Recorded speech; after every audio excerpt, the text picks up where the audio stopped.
예전에는 얼마 전만 해도 스펙, 그러니까 사람의 갖춘 것, 뭐 이력서가 성공한다 그렇게 말하지만 이제는 하도 이력서가 박사 이력서가 넘쳐나는 시대이기 때문에 이제는 스토리가 스펙을 이긴다 이런 말합니다. 무슨 말하면 삶의 이야기가 있고 또 어떤 경력보다는 그래도 한 가지 삶에 집중하면서 잘 살아내는 것이 이제는 이기는 시대다 그렇게 말을 합니다. 문학이든 예술이든 사업이든 어떤 분야든 상관없이 오랫동안 많은 사람들에게 감동을 끼치고 도전을 주고 위로하고 영향력을 끼치는 것에는 공통점이 있습니다. 그 공통점이 무엇이냐면 바로 큰 위기와 절망을 극복해낸 이야기들이에요. 우리가 TV를 봐도 드라마를 봐도 사랑 이야기를 봐도 엄청난 위기를 극복해야 스토리가 참 감동이 크지 않습니까? 성경에도 보면 성경의 위대한 사람들, 위대한 이야기들의 특징을 살펴보면 도저히 곱씹어도 불가능한, 너무 일찍 그림이 나왔는데 불가능한 그런 상황, 절대적인 절망, 도대체 뭐 하늘을 봐도 어디를 봐도 솟아날 수 없는 그런 상황 속에서 이 나락으로 떨어졌던 사람들이, 절대 절망의 사람들이 회복되고 위대한 역전의 이야기를 이룬 다윗과 골리앗 같은 그런 얘기 있잖아요. 그런 이야기들이 우리에게 감동을 주고 또 그런 말씀들이 우리에게 소망을 주고 우리를 살려내는 그런 말씀들이 된 것을 보죠. 그래서 성경은 우리가 나약한 인간의 이야기거나 또는 인간이 뭘 잘해서, 우리가 뭘 잘해서 어떤 성공한 성공담이 아니라 하나님의 이야기고 놀라우신 하나님, 능력의 하나님, 모든 능력의 근원이신 하나님의 이야기이기 때문에 우리가 더 소망을 가지고 믿음을 가지게 되는 줄 믿습니다. 이 성경의 인물 중에, 이야기들 중에 그림이 나왔으니까 지금 보여드리는 그림은 거창에 있는 거창중앙교회 주일학교 6학년까지의 이야기예요. 지금 뭐 주일학교가 안 되느니 뭐 다 70% 교회가 주일학교가 이제 문을 닫느니 해도 저 곳에 가서 6명의 주일학교 학생들이 지금은 1000여 명의 학생들이 이렇게 주일학교 애들만 한 400~500명이 나오더라고요. 그 거창이라는 작은 마을이잖아요. 작은 마을. 어떻게 보면 이쪽보다 훨씬 더 작은 마을이고 예전에는 아주 오래되고 낙후된 마을인데 제가 저기 한번 탐방을 가서 이제 보았는데 보니까 저 뭐 내용 속에 3,000명 구원하자. 1,000명 넘어서 가지고 3,000명 목표로 저렇게 달린 사진을 제가 잠깐 찍어 왔습니다. 가서 직접 교회 앞에서, 교회 본당은 얼마 사이즈 안 돼요. 우리만 2배 반 정도밖에 안 되는 사이즈인데 이 시대에도 하나님께서 이 열정과 하나님의 복음의 능력을 부어주시면 그런 부흥의 역사들, 아이들이 얼마나 열심히 기도하는지 몰라요. 제가 동영상을 어제부터 다운받으려고 이 아이클라우드라고 이제 요즘에는 웹사이트에다 넣었는데 왜 이게 그렇게 다운이 안 되는지 직접 동영상을 좀 보시면 애들이 얼마나 어깨를 흔들면서 찬양을 하는지 그런 역사들을 하나님이 보여주세요. 근데 저 목사님도 거의 매일 저녁 나와서 교사들이 기도해요. 거의 매일 저녁. 너무 목사님 힘들어요. 그랬더니 오늘은 철야할까? 교사들이 너무 목사님 매일 같이 나와서 너무 힘들어요. 그랬더니 그럼 오늘 철야할까? 목사님도 주일날 아침 7시부터 저녁 5시까지 7번 설교하시더라고요. 혼자 다요. 7번을 설교하세요. 매주일. 물론 이제 겹치는 거 2번도 있겠지만은 하여튼 뭐 하나님께서 역사를 이루어 주신 그런 일들 우리가 보게 됩니다. 이 시대도 가능하다는 거예요. 자, 성경에 보면은 성경에 이런 잘 안 되는 것, 모든 것이 절망에 빠질 수밖에 없는 그런 시대에 하나님이 놀라운 역사를 이루어내신 이야기들이 있지 않습니까? 그 성경의 인물 중에 우리가 큰 바위의 얼굴들, 우리가 보면 볼수록 본받고 싶다. 우리도 저런 역사를 한번 이루고 싶다 하는 그런 얼굴들이 있습니다. 이 세 사람을 좀 잡아보면 아브라함과 사무엘과 세례 요한, 이 세 사람을 제가 뽑아보았는데 이 세 사람의 공통점이 있어요. 이 세 사람 이야기의 공통점이 무엇일까요? 아브라함과 사무엘과 세례 요한의 이야기의 공통점.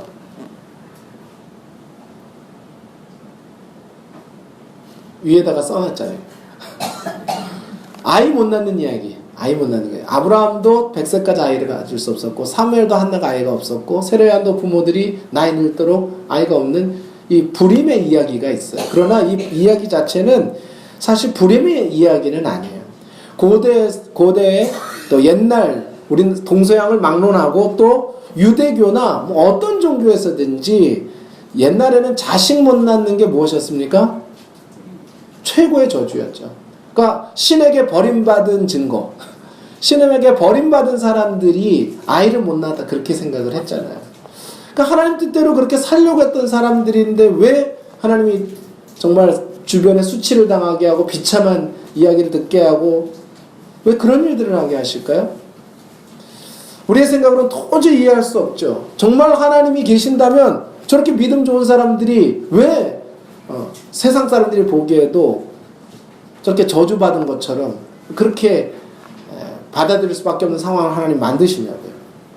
그런데 이 세 가지 이야기는 새로운 부흥의 이야기와 연결되지 않습니까? 아주 암흑 것 같은 시대, 암흑 것 같은 영적으로 다 이제 죽어가는 시대에 하나님이 이 어떤 새로운 일을 시작하실 때 이 세 사람의 이야기가 있는데 이 불임의 이야기는 사실은 영적인 이야기예요. 그냥 애 못 낳는 이야기, 아기 못 가지는 이야기 그런 이야기가 아닙니다.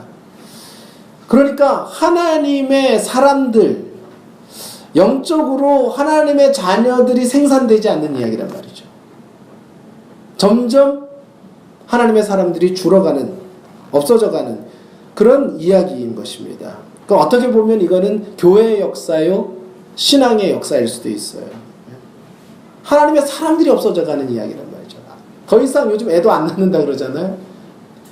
그 문제보다 더 심각한 게 우리가 교회가 더 영적인 생명을 못 낳는 지경으로 빠지고 있다는 거예요. 우리 시대에 지금 주일학교 청년부가 점점 약화되고 있잖아요. 우리 교회는 좀 자부심 가져도 돼요. 이렇게 함께 작지만 만족도가 또 건강도가 있는 교회란 말이에요. 젊은이들이 이렇게 나오고 아이들이 함께 예배를 드리는 것은요. 자, 또 한 가지 이야기를 살펴보겠습니다. 어떤 이야기냐면 모세와 예수님의 이야기예요. 공통점이 뭘까요? 모세와 예수님의 이야기의 공통점. 모세도 태어날 때 이집트의 왕이었던 파라오가 전부 남자아이 나오면 죽여라, 하수에 던져라 그러죠. 예수님 때는 어떻게 했습니까? 예수님이 태어나실 즈음에 그 당시 헤롯이라는 임금이 어떻게 했어요? 2살 아래로 왕이 날지 모르니까 다 죽여라, 다 없애버려라 이런 이야기죠. 다 죽임을 당할 뻔하고 쫓겼던, 왕들에게 쫓겼던 이야기가 공통점이 있습니다. 이 이야기도 역시 영적으로 풀어야 돼요. 영적으로 풀면 어떤 이야기입니까? 사단과 세상은 언제나 하나님의 아들들을 죽이려고 해요. 어떻게 해서든지 다 없애버리려고 합니다. 멸절시키려고 해요. 그래서 신앙의 사람들 씨를 말리려고 한단 말이죠. 이게 사단과 세상의 역사인 것을 우리가 생각을 해야 됩니다. 사단은 가정을 파괴하려고 그래요. 여러분, 최고의 공격을 받는 사람들이 교회에서는 목사, 직분자들이에요. 그 다음에 가정적으로는 믿음의 가정들을 엄청나게 공격합니다. 가정을 깨려고 만들어요. 이제는 통계를 보니까 1인 가구가 가장 많대요. 2인 가구, 3인 가구, 4인 가구 이런 통계 중에 이제는 1인 가구의 비율이 모든 가구 수의 그 비율을 넘어섰습니다. 가장 많아요. 40대, 50대, 50대에서 60대 사이가 혼자 사는 사람들이 가장 많단 말이에요. 이제는 아이들도 안 낳으려고 하죠. 우울증 또 자살의 영들이 자살이 만연한 시대예요. 또 한 가지 뭐냐면 낙태가 만연해요. 낙태가. 여성의 권리를 위해서 오늘도 여러분 인터넷 이렇게 뉴스를 보시면 여성들이 난리예요. 296명인가 형법 296조인가 262조인가 해가지고 260 몇 명 맞춰가지고 지금 낙태법 폐지하라고. 우리 인권, 여자들의 인권을 살려야 된다고 그렇게 이야기를 하고 있습니다. 그러면은 뱃속에서 죽어가는 아이의 인권은 뭐고, 본인들의 인권을 이야기하면서 뱃속에서 죽어가는 아이들의 인권은 뭡니까? 이게 무슨 이야기를 하고 싶은 거냐면요, 하나님의 사람들을, 그러니까 지금 사단의 역사는 뭐냐면 낙태를 통해서 하나님의 사람들도 다 멸절시키는 거예요. 모세 시대 때, 예수님의 시대 때 한 역사를 바꾸는 시대, 율법과 복음이 바뀌는 시대 아니에요? 그래서 그냥 아예 하나님의 사람들이 태어나지 못하도록 만드는 거죠. 이것은 영적인 문제로 우리가 좀 볼 필요가 있어요. 영적인 눈으로 보셔야 합니다. 그래서 우리 여기 이제 다 컸으니까 우리 애들도 정말 이 피임들 잘 하셔야 돼요. 지혜롭게. 피임들 잘 하셔야 돼요. 아이를 가지고 함부로 이제는 정말 지우개로 연필로 지우듯이 지우시면 안 돼요. 우리가 생명에 대해 생명의 주권자가 하나님이시기 때문에 철저히 지혜롭게 이제는 그렇게 잘 하셔야 되고 또 가지시면 낳으셔야 돼요. 가지시면 낳으셔야 됩니다.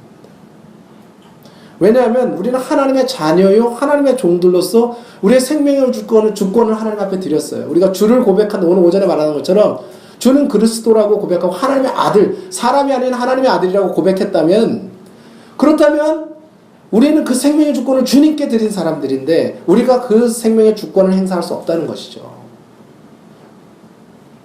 성경에 라합의 아들이 베들레헴에서 이세를 통해서 다윗이 나올 줄 누가 합니까?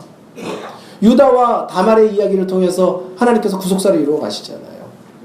우리에게 맡기지 말고 회개하고 하나님 앞에 맡겨야 할 줄 믿습니다. 그래서 우리가 함부로 믿는 사람들은 이 부분에 대해서 명확한 관점을 갖고 계셔야 돼요. 명확한, 조심해야 되고 또 아이가 생기면 낳아야 됩니다. 그러니까 낳아야 되는 거예요. 아주 특별한 경우가 있을 수는 있어요. 성경에 항상 예외를 인정하긴 하니까. 이혼하지 말라 그래놓고 이혼증서 주라 그러잖아요. 성경에. 예외적인 걸 인정하시잖아요. 우리가 이런 것들을 인식하면서 영적으로 살아가야 되는 것이 너무 중요하다는 거예요. 시대를 인식하고 우리가 하나님의 뜻을 분별해야 됩니다. 그래서 로마서 12장 2절 다 같이 읽겠습니다. 함께 너희는 이 세대를 본받지 말고 오직 마음을 새롭게 함으로 넘어가서 변화를 받아 하나님의 선하시고 기뻐하시고 온전하신 뜻이 무엇인지 분별하도록 하라. 자, 중요한 것은 이 세대 본받지 말라. 세상의 문화대로 따라가지 말라. 우리 기독교의 가치관은 세상과 충돌합니다. 충돌해요. 그래서 하나님의 마음을 새롭게 하라는 거예요. 마음을 새롭게 하라. 영혼을 새롭게 하라. 결심을 새롭게 하라. 그래서 하나님의 뜻을 분별하는 삶을 살라고 그렇게 말씀을 합니다. 지금은 이 모세, 사무엘, 예수님이 태어났던 시대는 시대가 바뀌는 시대고 영적으로 암흑기예요. 그리고 사탄이 최후의 발악을 하고 영적으로 무기력한 시대란 말이죠. 그러나 그 시대에 하나님은 새로운 시대를 시작하시는 거예요.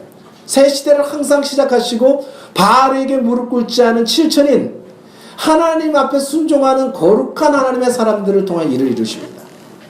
하나님의 역사를 이뤄가세요. 그런데 그래서 우리가 기억할 건 뭐냐면 우리 시대도 마찬가지예요. 모세 시대, 사무엘의 시대, 사사기의 시대, 예수님이 태어났던 복음기, 그러니까 신구약 시대 암흑기 속에 하나님의 사람들을 남겨뒀던 것처럼 오늘 우리도 마찬가지예요. 이제는 말세입니다. 마지막 때입니다. 하나님의 나라가 올 때예요. 이 시대에는 영적인 양극화 현상이 일어납니다. 무슨 말이냐면 믿음이 강한 사람은 더 강해지고요. 믿음이 약한 사람은 점점 믿음이 약해질 수밖에 없어요. 빈익부, 부익부라 그러죠. 빈익빈, 부익부. 요즘 중산층이 없어지고 부자하고 가난한 사람하고 이렇게 양극화가 일어나잖아요. 영적인 것도 마찬가지예요. 이 어두운 시대 속에서 믿음을 잃어간 시대에서는 딱 두 가지밖에 없어요. 중간에 믿음을 유지하고 살아가기 어렵습니다. 지금은 적절하게 믿음을 유지하고 살아가기 어려워요. 영적으로 강해지든지 아니면 나락으로 떨어지든지 둘 중에 하나예요. 둘 중에 하나의 확률이 높아요. 그래서 하나님은 이런 시대에 오히려 영적으로 더 부어주시는 거예요. 마지막 때에 내가 남종과 여종에게 성령을 부어주겠다. 자녀들은 예언하고 아비들은 꿈을 꾸고 청년들은 환상을 볼 것이라고 말씀하셨잖아요. 그러니까 이 시대 하나님 앞에 나아가면 놀라운 일들이 우리 영적으로 더 강해질 수 있어요. 영적으로 훨씬 강한 세대가 될 수 있습니다. 그런 사람이 될 수가 있습니다. 이런 시대의 특징들이 뭐냐면 또 한 가지는 성직자들조차 더럽혀지고 타락한 시대. 성직자들을 믿을 수가 없는 시대가 됩니다. 9절 말씀 읽겠습니다. 시작. 그들이 실로에서 먹고 마신 후에 한나가 일어나니 그때에 제사장 엘리는 여호와의 전 문결주 곁 의자에 앉아 있었더라. 네, 이 한나가 오랫동안 고통을 받고 영적인 문제로 신음하는데 제사장이 해결을 못해줘. 오히려 엘리와 홈리와 비느하스가 그 성막에서 어떤 일을 벌입니까? 성막에 있는 여자들과 동침하고 그냥 제사들이 다 고기 좋은 거 찍어가지고 자기가 갖다 놓고 그래서 정말 성직자들마저 믿을 수 없는 시대가 된단 말이죠. 오늘 우리 시대에 겪고 있는 일이잖아요. 그러면 내가 믿음 버려야 되나? 그때 어떻게 해야 됩니까? 한나처럼 하나님 앞으로 나아가야 돼요. 하나님 앞으로 나아가셔야 합니다. 영적인 자립신앙이 되셔야 돼요. 영적인 자립신앙이 되어야 됩니다. 언제나 젖이나 먹고 우유나 먹는 신앙이 아니라 내 스스로 내 영적인 문제를 해결할 수 있는 영적으로 성숙한 영적으로 강한 시대 그런 믿음을 소유해야 됩니다. 하나님은 그런데 이 시대 속에서 누구를 통해 부흥을 이루셨죠? 누구를 통해 역사하셨죠? 누구를 통해 하나님이 하나님의 놀라운 구속사를 이루어 가셨죠? 보잘것없는 사람이었어요. 10절 봅니다. 10절 한나가 마음이 괴로워서 여호와께 기도하며 통곡하여 서원하여 이르되 여호와여 만일 주의 여종의 고통을 돌보시고 나를 기억하사 주의 여종을 잊지 아니하시고 주의 여종에게 아들을 주시면 내가 그의 평생에 그를 여호와께 드리고 삭도를 그의 머리에 대지 아니하겠나이다. 아멘. 자, 여기 보면은 반복되는 말이 있죠. 무엇입니까? 주의 여종. 주의 여종에게. 나는 하나님의 사람이에요. 이 자부심 잊으시면 안 돼요. 나는 하나님의 사람입니다. 하나님의 자녀입니다. 아멘? 천지를 지으신 하나님의 자녀예요. 그 당시에 여자와 아이는 수에도 안 넣었잖아요. 유대인들은 족보를 기록할 때 여자 이름 안 넣습니다. 그러니까 성경이 너무 특이한 거예요. 여자 이름 넣어준 게. 고대에 여자 이름 넣어주는 데가 없어요. 그 마태복음이나 오병이의 기적 이야기할 때 여자와 아이 외에 남장만 얼마다 이런 게 다 유대인 방식이에요. 우리나라의 유교문화하고 너무 미숙해서 우리는 좀 이 성경을 이해하기가 쉬워요. 여자? 더군다나 아이를 낳지 못하는 여자가 무슨 그렇게 큰 가치가 있겠습니까? 주의 여종, 주의 여종, 주의 여종이라고 말하잖아요. 나는 나약한 존재가 아니에요. 난 보잘것없는 존재가 아닙니다. 나는 하나님의 사람이에요. 이 자부심이 필요해요. 보잘것없지 않습니다. 우리 보잘것없지 않아요. 보잘것없다고 생각하는 사람은 결코 치고 나갈 수가 없어요. 꿈 꾸는 것만 이루어져요. 여러분 대통령 되는 게 꿈이 꿔지세요? 그래서 대통령이 안 되는 거예요. 대통령이 안 될 사람은 꿈도 안 꿔져요. 그러니까 내가 대통령이 될 수 있는 꿈이 꿔지는 사람은 대통령이 될 만한 꿈이 있기 때문에 되는 거예요. 그러니까 꿈 꾸는 것만 됩니다. 여러분 꿈이 꿔줘야 돼요. 우리가 무기력하면서 일어나셔야 돼요. 하나님의 사람들이잖아요. 우리가 하나님의 사람들이잖아요.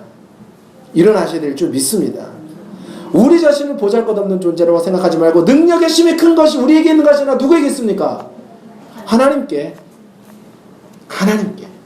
능력의 힘이 큰 것이 하나님께 있습니다. 정말 두렵고 힘들 때, 경제적으로 몰릴 때, 상황에 막혀 있을 때 우리가 정말 일어나야 돼요. 사탄의 음성을 들으면 안 돼요. 우리가 하나님의 손에 들려질 때 모세의 손에 들려졌던 지팡이는 40년 동안 양 궁둥이 두드리던 지팡이였지만 하나님의 지팡이를 가지고 가라고 하니까 그 지팡이가 능력의 지팡이가 되잖아요.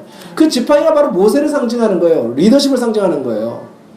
양 두드리는 리더십이 하나님이 함께 하시니까 하나님의 백성을 이끄는 리더십이 되는 거예요. 능력의 지팡이가 되는 거예요. 하나님의 손에 들려지기만 하면 되는 거예요. 하나님의 손에 잡히기만 하면 되는 거예요. 우리가. 그러니까 하나님 앞에 나아가세요. 이 시대의 성직자들 못 믿겠다? 하나님 앞에 나가세요.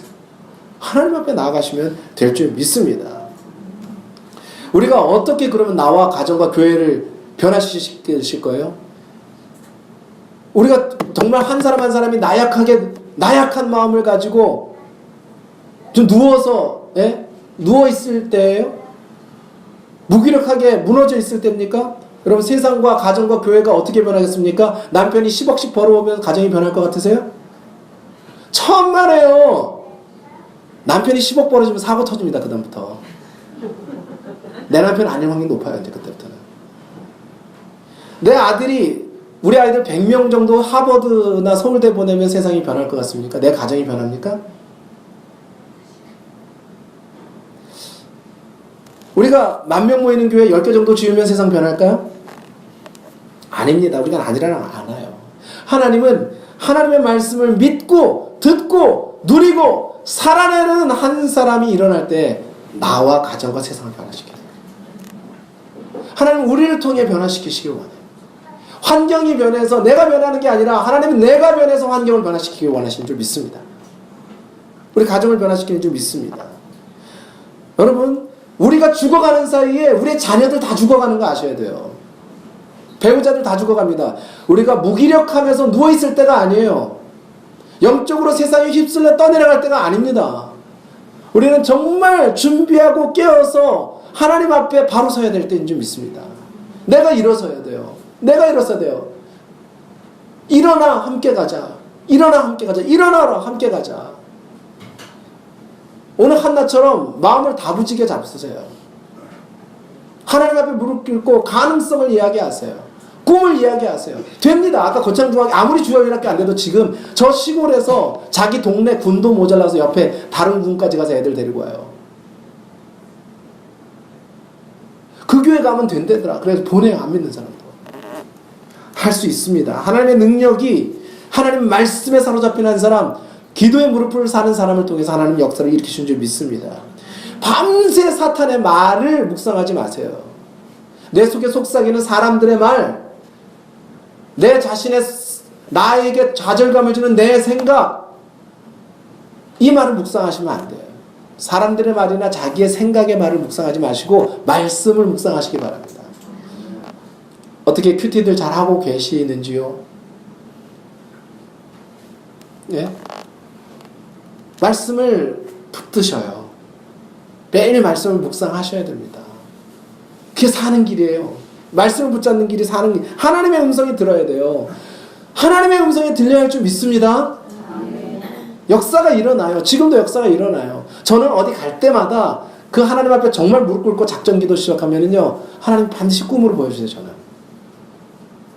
반드시 꿈으로 보여주세요. 응답하세요. 그 특징이 있어요. 그 꿈에 꼭 두 가지 꿈이 동시에 같은 스토리가 다른 두 가지 꿈으로 와요. 꼭 그 창세기에 요셉이 꿈을 꿀 때 두 가지 스토리를 꾸듯이 똑같은 스토리인데 다른 내용으로 두 가지를 꿔지잖아요. 응답 주셔요. 절대적으로 하나님을 의지하면은 응답 주시더라고요. 응답이 올 때까지 기도하면 되는 거예요. 간단해요. 응답 올 때까지. 어떤 곳에 기우제를 지내는 사람들이 있었대요. 하도 비가 안 와가지고 바다에 이제 기우제를 지내는 분들이 있는데 거기서 응답 못 받은 적이 없대. 왜 그런가 했더니 올 때까지 하니까. 올 때까지 기우제 지내니까. 우리도 그 정도 해야 될 줄 믿습니다. 그래서 오늘 보면 기도하면 평안이 오잖아요. 환경 하나도 안 변했는데 다시는 수색이 없으니라. 아멘. 응답이 올 때는요, 딱 하나님의 응답이 오면 마음에 담담이 와요. 이상해요. 죽을 것 같은데 죽지 않아요. 평안을 주셔요. 하나님의 응답이 올 때 평안으로 오셔요. 이상하게 하나님 날 붙드시는 그 응답 받기까지 가셔야 돼요. 응답 받기까지 가셔야 돼요. 마음에 평안이 올 때까지, 잠이 올 때까지. 오늘 성령의 음성을 묵상하고 하나님의 음성을 들어야 될 줄 믿습니다. 오늘 한날처럼 결단하죠. 여호와께 서원하여. 서원하여. 말씀 주시면 그 말씀 붙들어야죠. 그 말씀 붙들어야 합니다. 그래야 살아요. 아무리 우리의 생각, 세상의 말 가지고 살아나는 게 아니에요. 말씀이 딱 왔을 때 그 말씀 딱 붙으면 제 중심이 잡혀요. 나를 흔들리는 것에서 딱 말씀이 나를 잡고 있습니다. 성령이 붙들고 있기 때문에 못 움직여요. 안 움직여요. 요동치 않아요. 딱 붙들어 주십니다. 그래서 우리가 하나님 앞에 굳게 결심하고 믿음으로 살기를 오늘 결단하셔야 돼요. 이 시대에 어떻게 살아갈 것인가? 떠내려갈 사람이든 흘러 떠내려갈 것인가? 아닙니다. 이 시대는 성령을 부어주시는 시대다. 기회다. 위기는 기회다. 기회입니다. 기회입니다. 은혜 받을 기회예요. 우리가 버림받은 사람이거나 저주받은 것이 아니에요. 당시 아이 못 낳으면 두 가지잖아요. 너 하나님께 버림받았구나. 너 저주받았구나. 아니에요. 하나님은 우리와 우리의 자녀들한테 놀라운 일을 행하시기 위해서 지금 우리를 부르시고 계시는 거예요. 우리에게 고난을 허락하신 이유가 있어요. 고난은 기도의 초점장입니다. 하나님 앞으로 하나님을 만날 초점장이에요. 하나님이 부르시고 계신 거예요. 나 너 좀 보고 싶은데. 난 너와 마음을 나누고 싶은데. 오늘 대화가 안 통하는 사람들이 얼마나요? 오늘 가정마다 사회, 직장, 부모, 자식 대화가 안 통해요. 대화가. 하나님과 대화가 통하면 다 통합니다. 하나님과 대화가 통하기 시작하면 통해요. 영통은 형통입니다. 영통은 육통인 줄 믿습니다. 제가 20년 전에 신학대학원 부흥집회에서 이 본문을 이렇게 해석하시는 이제 강사 목사님에서 20년 전에 들었던 걸 이제 적어놓으니까 적자생존이라고 생각이 나잖아요. 학자들이 이 본문에서 어떤 무엇인가를 발견했어요. 이 본문이 말하고자 하는 게 있다는 거예요. 자, 2절부터 우리 보겠습니다. 함께 읽습니다. 그에게 두 아내가 있었으니 한 사람의 이름은 한나요, 한 사람의 이름은 브닌나라.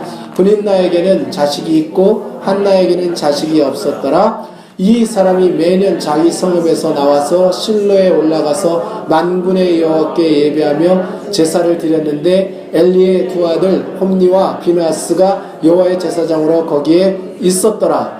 한나에게는 갑절을 주니 이는 그를 사랑함이라. 그러나 여호와께서 그에게 임신하지 못하게 하시니. 자, 이 말씀을 보면 한나는 브닌나는 있고 한나는 없고, 또 엘리, 이 타락한 제사장인 엘리에게는 있고, 그 다음에 한나에게는 없어요. 임신을 못하게 하나님이 만드셨단 말입니다. 자, 이 문장에 운율이 있어요. 그러니까 있고 없고예요. 옛날에 보면 사행시 짓잖아요. 가나 다라로 사행시 지으면 어떻게 짓습니까? 가지마오 가지마오, 나를 두고 가지마오. 나가 나를 두고 가지마오. 굳이 가시려시면 다른 것은 몰라도 뭐라 그럴까요? 라면이라도 끓여주고 가오. 왜 이렇게 붙이듯이, 사행시 붙이듯이. 그럼 그 다음 보세요. 예, 브닌나는 있고 한나는 없고 엘리는 있고 가로는 없다. 가로가 누굽니까? 맞춰보세요. 가로는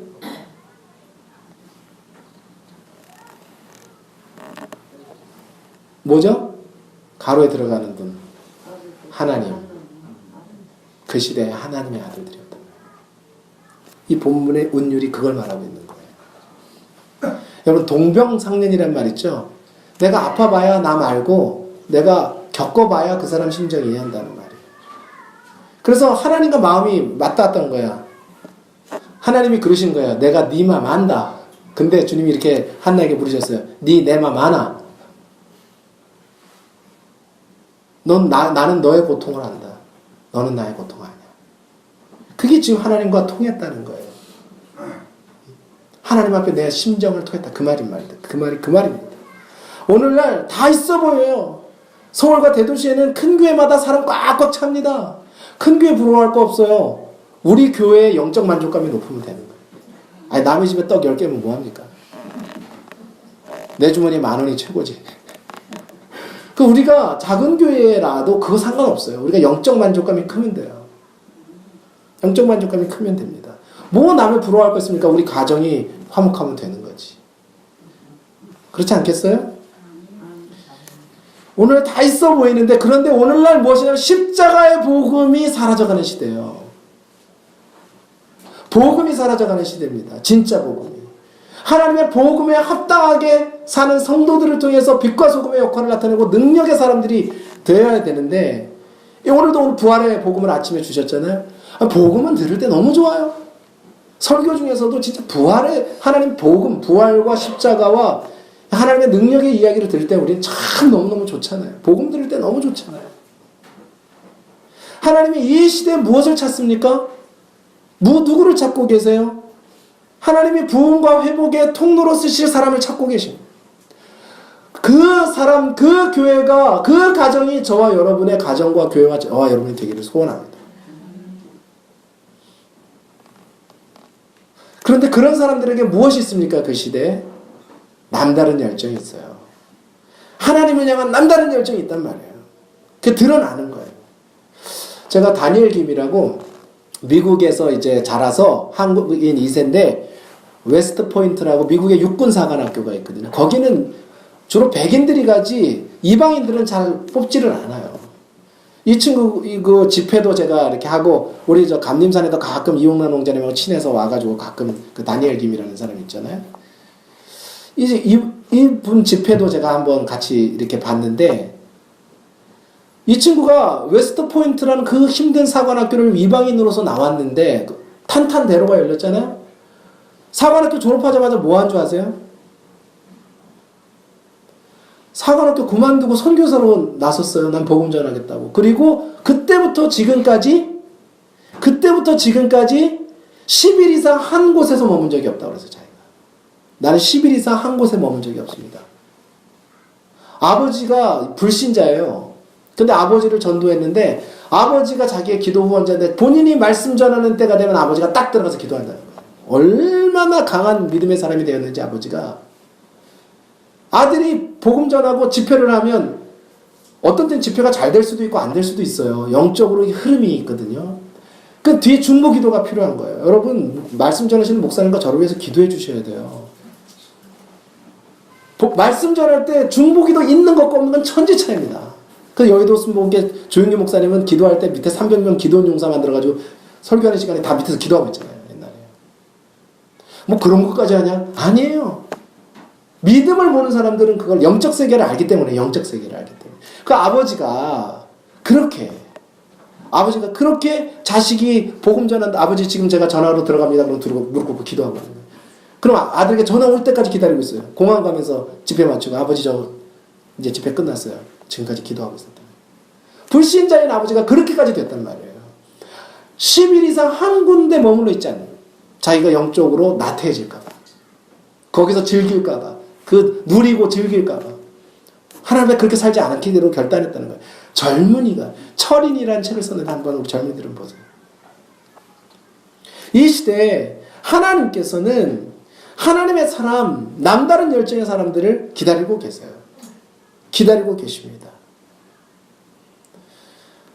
자, 하나님의 사람들의 특징이 어떤가? 우리 지난주 골로새서 우리 큐티를 했는데 골로새서 말씀 보겠습니다. 함께 시작. 그리스도의 말씀이 너희 속에 풍성히 거하여 모든 지혜로 피차 가르치며 권면하고 시와 찬송과 신령한 노래를 부르며 감사하는 마음으로 하나님을 찬양하고 또 무엇을 하든지 말에나 이래나 다 주 예수의 이름으로 하고 그를 힘입어 하나님 아버지께 감사하기라.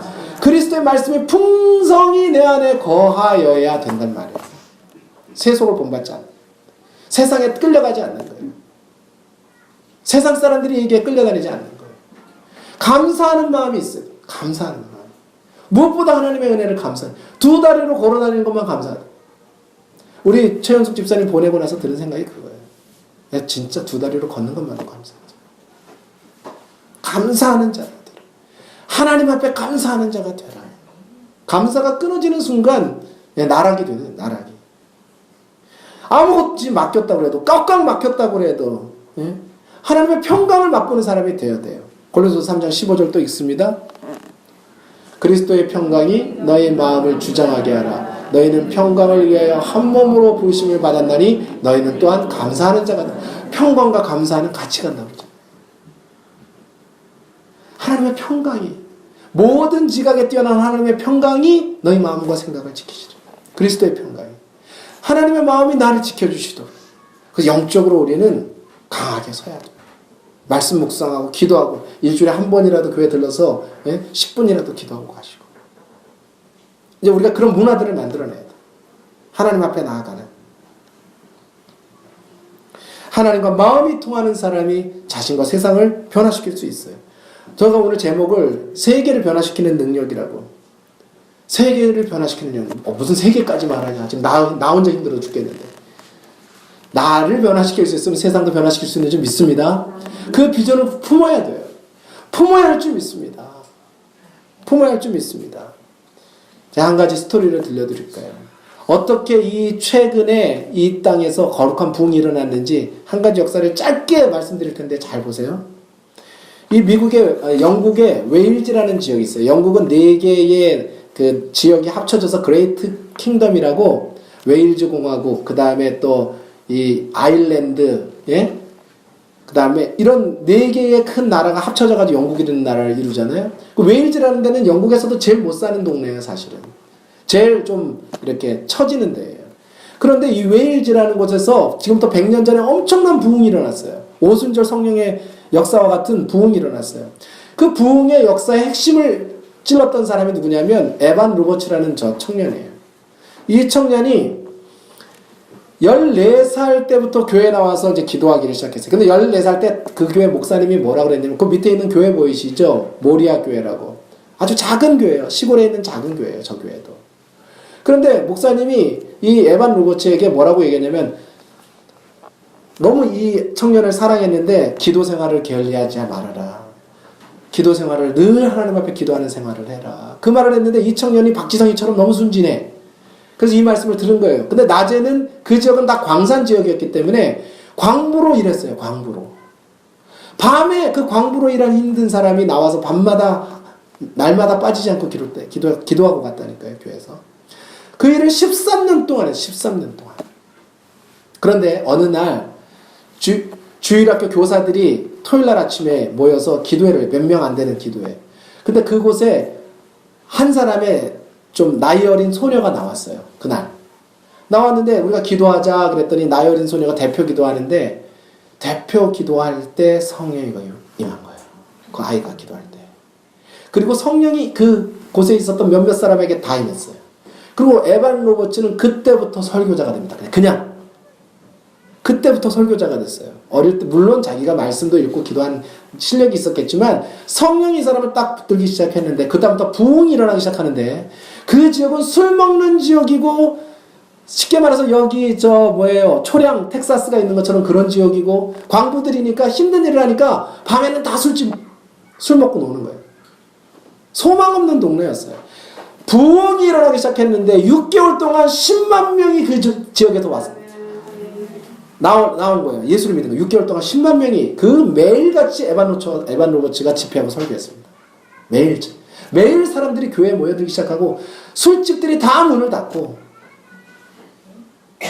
싹 술집이 문을 닫고, 사람들이 모이면 부흥에 대해서 이해하고, 병의 치유가 일어나고, 방언하고, 환상을 보고, 하나님의 역사가 막 날마다 일어나는 거예요. 성령의 역사가. 날마다 일어나는 거예요. 술집이 다 문을 닫았어요. 음란 중독자들이 전부 해결함을 받았어요. 그런데 이 부흥이 바로 조지 비틀라는 사람을 통해서 미국으로 건너요.